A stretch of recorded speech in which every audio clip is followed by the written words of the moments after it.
Read for you by Chiquito Crasto. The Terror of Blue John Gap. The following narrative was found among the papers of Dr. James Hardcastle, who died of phthisis on February 4th, 1908, at 36, Upper Coventry Flats, South Kensington. Those who knew him best, while refusing to express an opinion about this particular statement, are unanimous in asserting that he was a man of a sober and scientific turn of mind, absolutely devoid of imagination, and most unlikely to invent any abnormal series of events.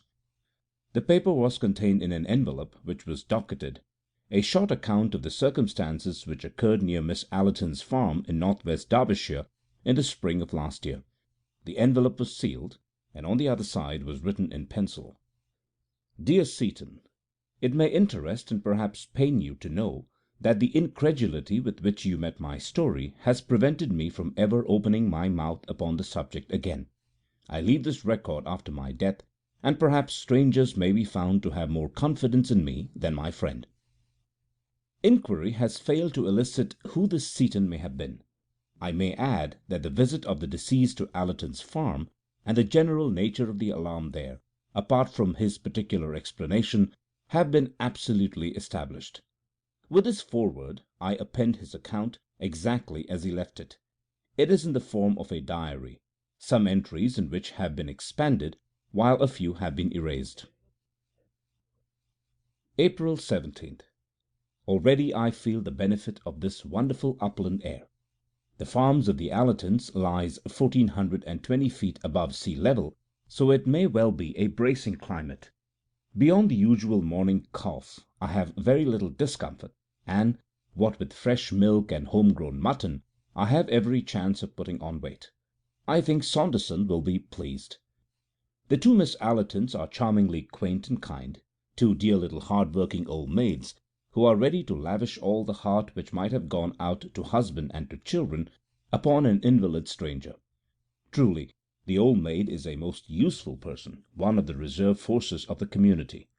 They talk of the superfluous woman, but what would the poor superfluous man do without her kindly presence? By the way, in their simplicity, they very quickly let out the reason why Saunderson recommended their farm.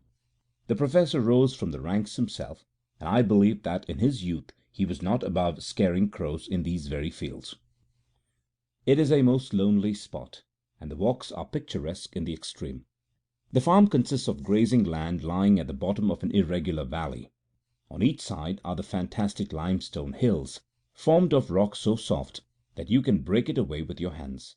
All this country is hollow. Could you strike it with some gigantic hammer, it would boom like a drum, or possibly cave in altogether and expose some huge subterranean sea. The great sea there must surely be, for on all sides the streams run into the mountain itself, never to reappear. There are gaps everywhere amid the rocks, and when you pass through them you find yourself in great caverns, which wind down into the bowels of the earth. I have a very small bicycle lamp, and it is a perpetual joy to me to carry it in these weird solitudes, and to see the wonderful silver and black effect when I throw its light upon the stalactites which drape the lofty roofs. Shut off the lamp, and you are in the blackest darkness. Turn it on, and it is a scene from the Arabian Nights. But there is one of these strange openings in the earth which has a special interest, for it is the handiwork not of nature but of man. I had never heard of Blue John when I came to these parts. It is the name given to a peculiar mineral of a beautiful purple shade, which is only found at one or two places in the world. It is so rare that an ordinary vase of Blue John would be valued at a great price.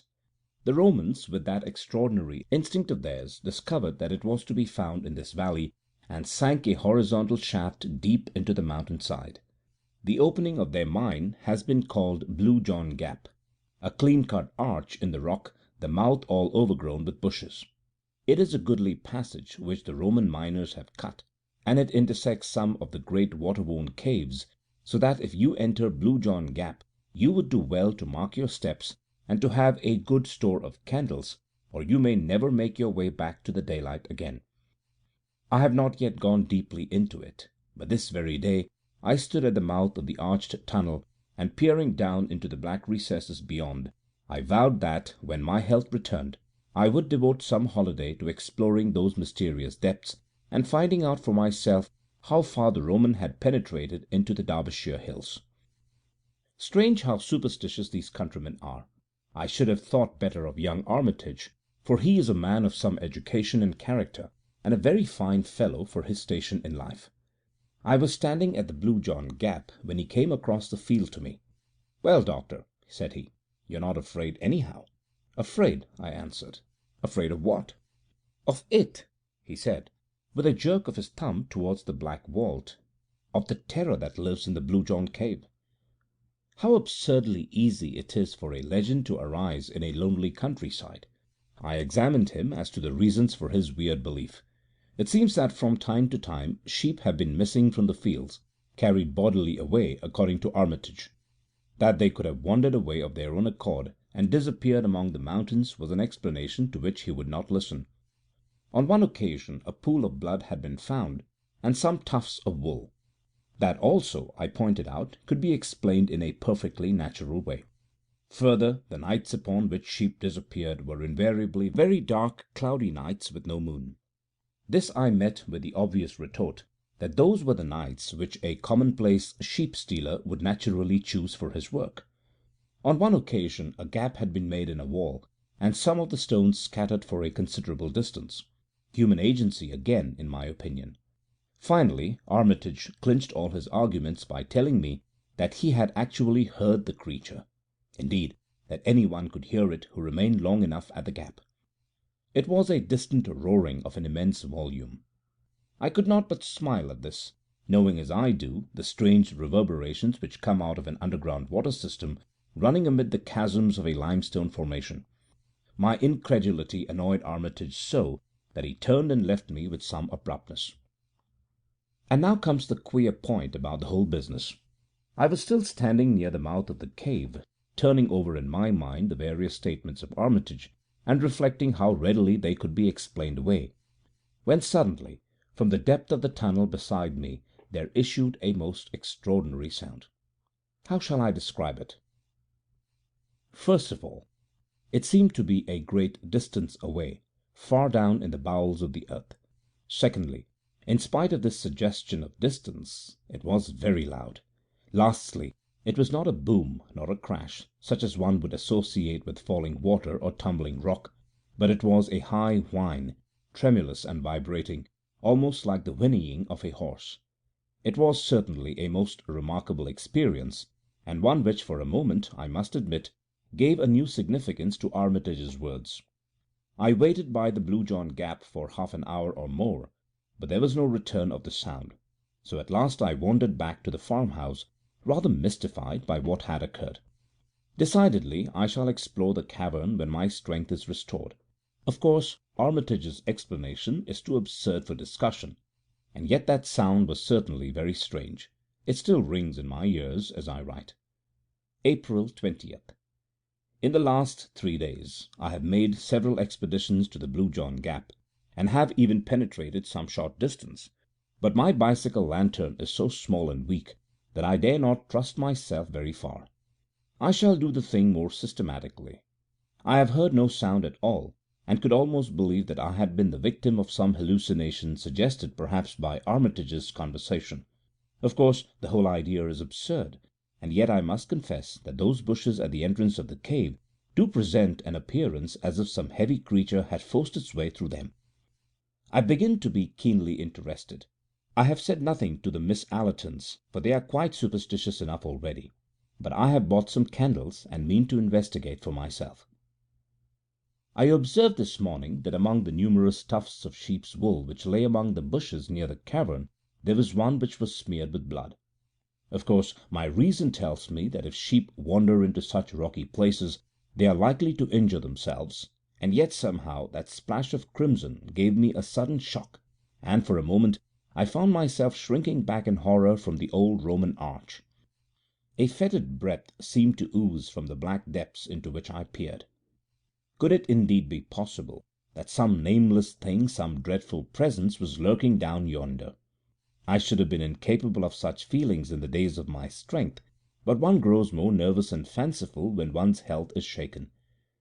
For the moment I weakened in my resolution, and was ready to leave the secret of the old mine, if one exists, for ever unsolved.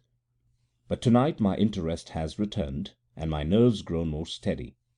To morrow I trust that I shall have gone more deeply into this matter. April 22nd. Let me try and set down as accurately as I can my extraordinary experience of yesterday. I started in the afternoon and made my way to the Blue John Gap. I confess that my misgivings returned as I gazed into its depths, and I wished that I had brought a companion to share my exploration. Finally, with a return of resolution, I lit my candle, pushed my way through the briars, and descended into the rocky shaft. It went down at an acute angle for some 50 feet, the floor being covered with broken stone. Thence there extended a long, straight passage cut in the solid rock. I am no geologist, but the lining of this corridor was certainly of some harder material than limestone, for there were points where I could actually see the tool marks which the old miners had left in their excavation, as fresh as if they had been done yesterday. Down this strange, old-world corridor I stumbled, my feeble flame throwing a dim circle of light around me, which made the shadows beyond the more threatening and obscure. Finally I came to a spot where the Roman tunnel opened into a water-worn cavern, a huge hall hung with long white icicles of lime deposit. From this central chamber I could dimly perceive that a number of passages worn by the subterranean streams wound away into the depths of the earth. I was standing there wondering whether I had better return, or whether I dare venture farther into this dangerous labyrinth, when my eyes fell upon something at my feet which strongly arrested my attention. The greater part of the floor of the cavern was covered with boulders of rock, or with hard incrustations of lime, but at this particular point there had been a drip from the distant roof which had left a patch of soft mud. In the very centre of this there was a huge mark, an ill-defined blotch, deep, broad, and irregular, as if a great boulder had fallen upon it. No loose stone lay near, however, nor was there anything to account for the impression. It was far too large to be caused by any possible animal, and besides, there was only the one, and the patch of mud was of such a size that no reasonable stride could have covered it. As I rose from the examination of that singular mark, and then looked round into the black shadows which hemmed me in, I must confess that I felt for a moment a most unpleasant sinking of my heart, and that, do what I could, candle trembled in my outstretched hand. I soon recovered my nerve, however, when I reflected how absurd it was to associate so huge and shapeless a mark with the track of any known animal. Even an elephant could not have produced it. I determined, therefore, that I would not be scared by vague and senseless fears from carrying out my exploration. Before proceeding, I took a good note of a curious rock formation in the wall by which I could recognize the entrance of the Roman tunnel. The precaution was necessary, for the great cave, so far as I could see it, was intersected by passages. Having made sure of my position, and reassured myself by examining my spare candles and my matches, I advanced slowly over the rocky and uneven surface of the cavern. And now I come to the point where I met with such sudden and desperate disaster. A stream, some 20 feet broad, ran across my path, and I walked for some little distance along the bank to find a spot where I could cross dry shod. Finally I came to a place where a single flat boulder lay near the centre, which I could reach in a stride. As it chanced, however, the rock had been cut away and made top-heavy by the rush of the stream, so that it tilted over as I landed on it and shot me into the ice-cold water. My candle went out, and I found myself floundering about in utter and absolute darkness. I staggered to my feet, more amused than alarmed by my adventure. The candle had fallen from my hand and was lost in the stream, but I had 2 others in my pocket, so that it was of no importance. I got one of them ready, and drew out my box of matches to light it. Only then did I realize my position. The box had been soaked in my fall into the water. It was impossible to strike the matches. A cold hand seemed to close round my heart as I realized my position. The darkness was opaque and horrible. It was so utter one put one's hand to one's face as if to press off something solid. I stood still, and by an effort I steadied myself. I tried to reconstruct in my mind a map of the floor of the cavern as I had last seen it. Alas, the bearings which had impressed themselves upon my mind were high on the wall and not to be found by touch. Still, I remembered in a general way how the sides were situated, and I hoped that by groping my way along them I should at last come to the opening of the Roman tunnel. Moving very slowly, and continually striking against the rocks, I set out on this desperate quest. But I very soon realized how impossible it was. In that black, velvety darkness, one lost all one's bearings in an instant. Before I had made a dozen paces, I was utterly bewildered as to my whereabouts. The rippling of the stream, which was the one sound audible, showed me where it lay, but the moment that I left its bank I was utterly lost. The idea of finding my way back in absolute darkness through that limestone labyrinth was clearly an impossible one. I sat down upon a boulder and reflected upon my unfortunate plight. I had not told anyone that I proposed to come to the Blue John mine, and it was unlikely that a search party would come after me. Therefore I must trust to my own resources to get clear of the danger. There was only one hope, and that was that the matches might dry. When I fell into the river, only half of me had got thoroughly wet. My left shoulder had remained above the water. I took the box of matches, therefore, and put it into my left armpit. The moist air of the cavern might possibly be counteracted by the heat of my body, but even so, I knew that I could not hope to get a light for many hours. Meanwhile, there was nothing for it but to wait. By good luck, I had slipped several biscuits into my pocket before I left the farmhouse. These I now devoured, and washed them down with a draught from that wretched stream, which had been the cause of all my misfortunes. Then I felt about for a comfortable seat among the rocks, and having discovered a place where I could get a support for my back, I stretched out my legs and settled myself down to wait. I was wretchedly damp and cold, but I tried to cheer myself with the reflection that modern science prescribed open windows and walks in all weather for my disease. Gradually, lulled by the monotonous gurgle of the stream and by the absolute darkness, I sank into an uneasy slumber. How long this lasted I cannot say. It may have been for an hour, it may have been for several. Suddenly I sat up on my rock couch with every nerve thrilling and every sense acutely on the alert. Beyond all doubt I had heard a sound, some sound very distinct from the gurgling of the waters. It had passed, but the reverberation of it still lingered in my ear. Was it a search party? They would most certainly have shouted, and vague as the sound was which had wakened me, it was very distinct from the human voice. I sat palpitating and hardly daring to breathe. There it was again, and again. Now it had become continuous. It was a tread. Yes, surely it was the tread of some living creature. But what a tread it was! It gave one the impression of enormous weight carried upon sponge-like feet, which gave forth a muffled but ear-filling sound. The darkness was as complete as ever, but the tread was regular and decisive. And it was coming, beyond all question, in my direction. My skin grew cold, and my hair stood on end as I listened to that steady and ponderous footfall. There was some creature there, and surely, by the speed of its advance, it was one which could see in the dark. I crouched low on my rock, and tried to blend myself into it. The steps grew nearer still, then stopped, and presently I was aware of a loud lapping and gurgling. The creature was drinking at the stream. Then again there was silence, broken by a succession of long sniffs and snorts of tremendous volume and energy. Had it caught the scent of me? My own nostrils were filled with a low fetid odour, mephitic and abominable. Then I heard the steps again. They were on my side of the stream now. The stones rattled within a few yards of where I lay. Hardly daring to breathe, I crouched upon the rock. Then the steps drew away.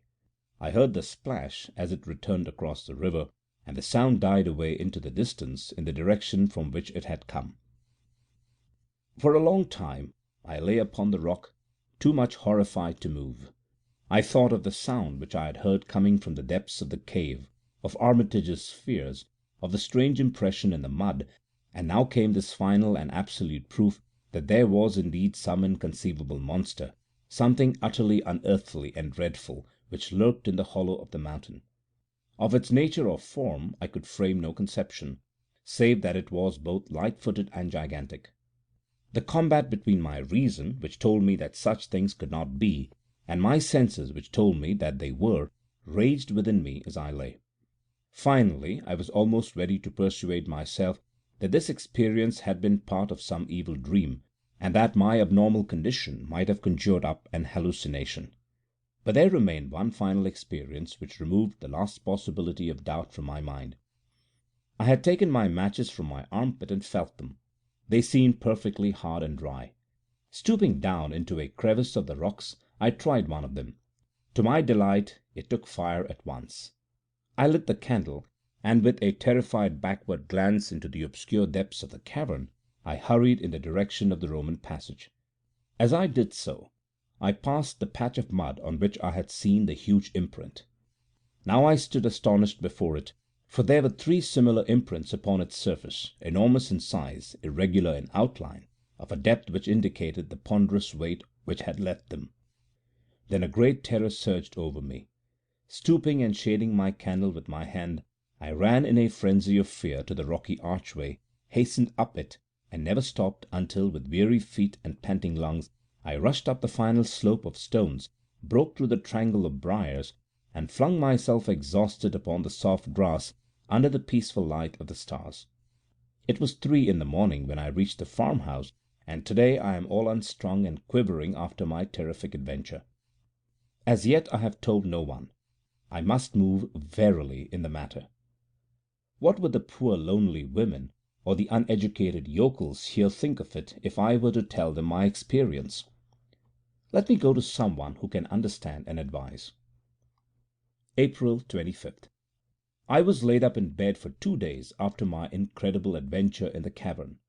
I use the adjective with a very definite meaning, for I have had an experience since which has shocked me almost as much as the other. I have said that I was looking round for someone who could advise me. There is a Dr. Mark Johnson who practices some few miles away, to whom I had a note of recommendation from Professor Saunderson. To him I drove, when I was strong enough to get about, and I recounted to him my whole strange experience. He listened intently, and then carefully examined me, paying special attention to my reflexes and to the pupils of my eyes. When he had finished, he refused to discuss my adventure, saying that it was entirely beyond him, but he gave me the card of a Mr. Picton at Castleton, with the advice that I should instantly go to him and tell him the story exactly as I had done to himself.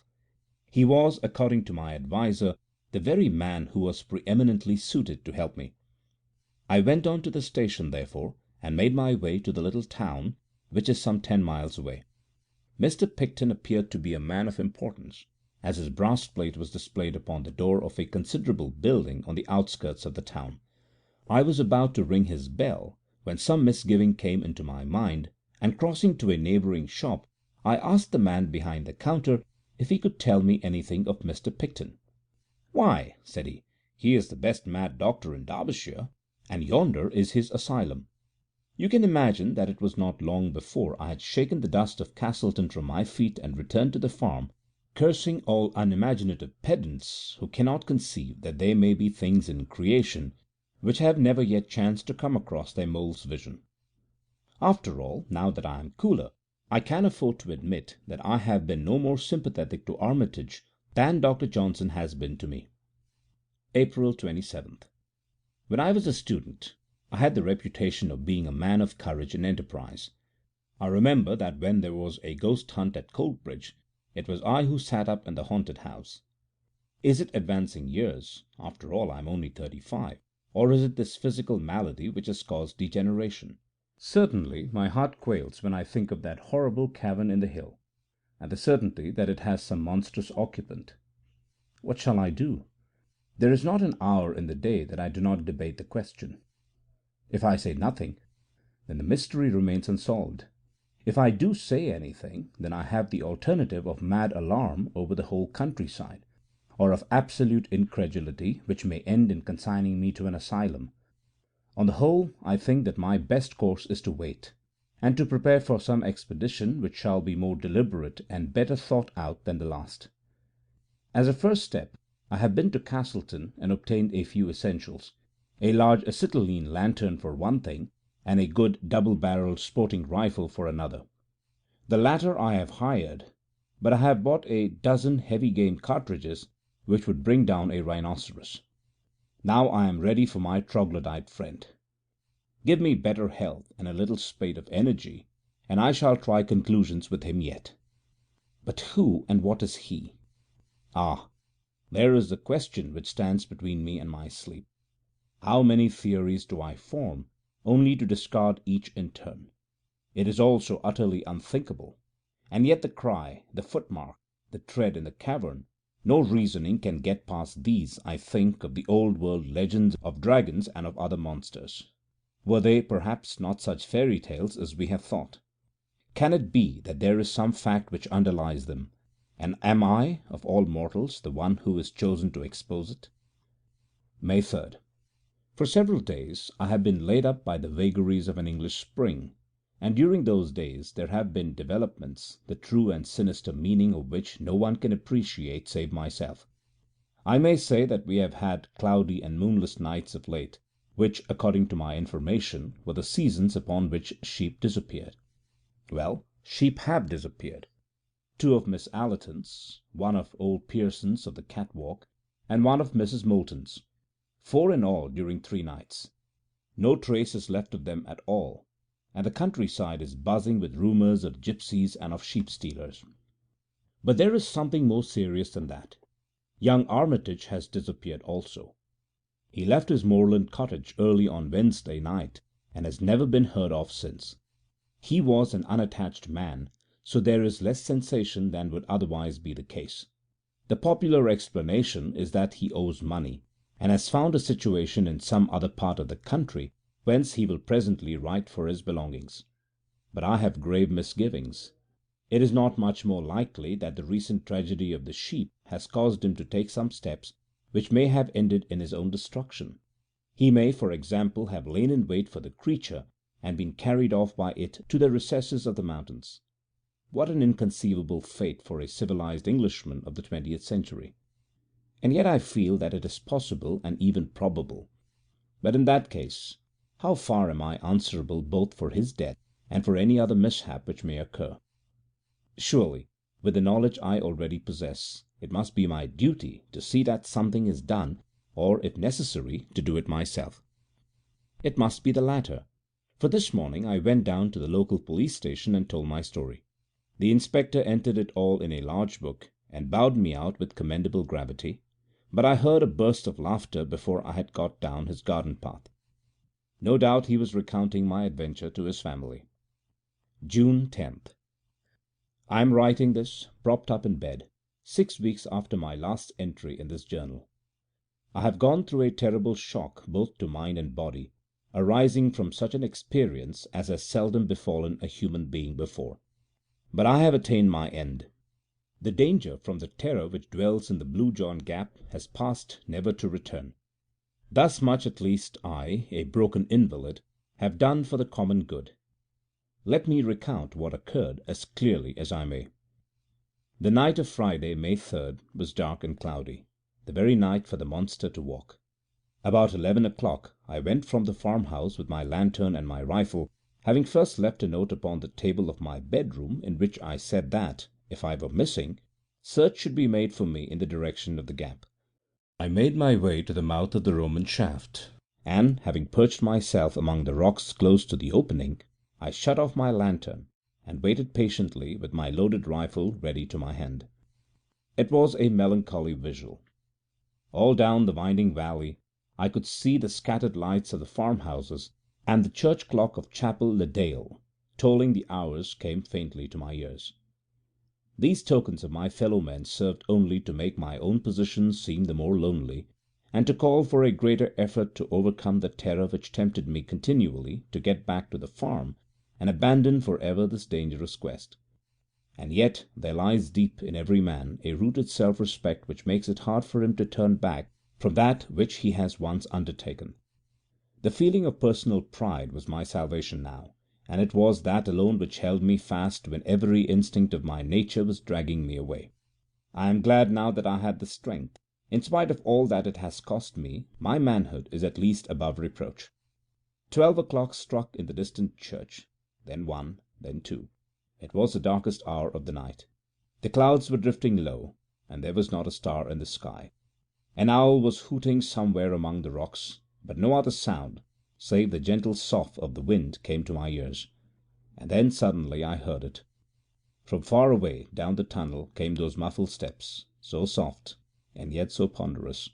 I heard also the rattle of stones as they gave way under the giant tread. They drew nearer. They were close upon me.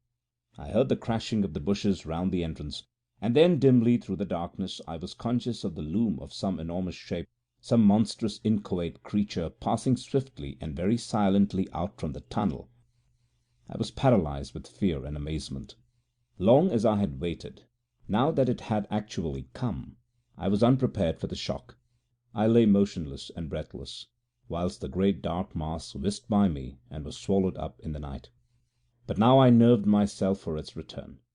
No sound came from the sleeping countryside to tell of the horror which was loose.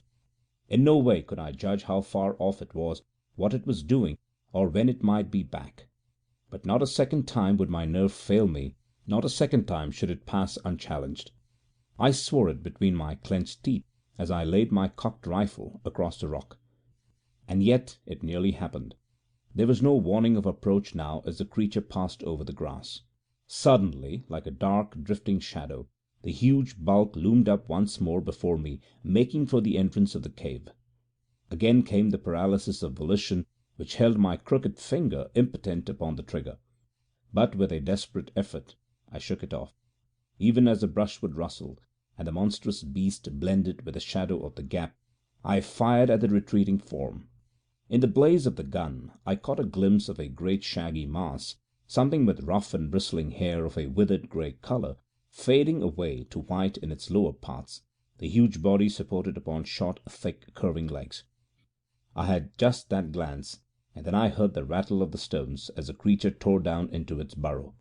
In an instant, with a triumphant revulsion of feeling, I had cast my fears to the wind, and uncovered my powerful lantern. With my rifle in my hand, I sprang down from my rock and rushed after the monster down the old Roman shaft.